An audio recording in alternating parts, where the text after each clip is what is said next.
courte page de réclame. En parlant de savates, on sait tous qu'il s'agit d'une vieille chaussure usée, une vieille godasse défraîchie. Mais avant d'être vieille et usée, cette chaussure a été neuve, n'est-ce pas? Et pourtant, qui d'entre nous a déjà fait le rapprochement entre notre bonne vieille savate, cette lutte à coups de pied en vogue au début du 19e siècle, et une chaussure neuve? Une chaussure neuve d'époque, qui plus est. Eh bien, pour ma part, ce n'est qu'assez récemment que je me suis intéressé aux chaussures qu'on portait entre la Révolution française et la Seconde Guerre mondiale. Et tout ça grâce à mon ami le Capitaine France. Et quand on s'intéresse aux divers sens du mot savate, on apprend beaucoup de choses. Bien sûr, on trouve que le duel a pu être pratiqué à la savate dans les années 1810-1820 avant de se transformer en boxe française. Mais dans le monde militaire, ce mot a également une toute autre signification. Passer quelqu'un à la savate est un châtiment infligé à un soldat, un châtiment illégal pratiqué notamment sur les soldats qui arrivaient les derniers sur le champ de bataille, et qui passaient donc pour être des lâches.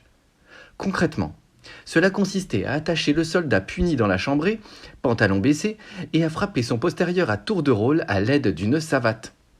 D'ailleurs, Alexandre Dumas l'évoque dans le Comte de Monte Cristo en 1844. Je cite « La savate, la savate. Cruelle opération qui consiste à rouer de coups non pas de savate, mais de souliers ferrés, un confrère tombé dans la disgrâce de ces messieurs. » Et oui, messieurs, dames, les soldats portaient des chaussures ferrées et cloutées. Les soldats de la grande armée de Napoléon Ier devaient accomplir des marches forcées titanesques. Ils parcourent en moyenne 50 km par jour à un rythme effréné et dans d'atroces conditions. Leurs chaussures étaient très vite usées.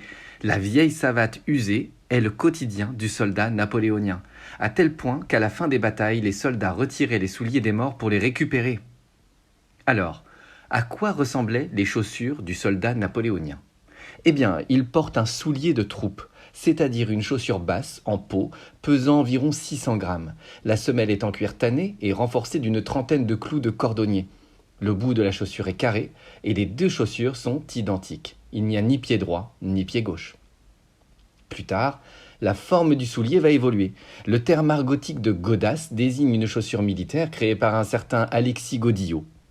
Sa manufacture produisait en effet les fameux godillots pour l'armée du Second Empire. Cette sorte de brodequin est restée en dotation pour les soldats français sous différentes formes jusqu'à la Seconde Guerre mondiale. Là encore, le brodequin est clouté et ferré.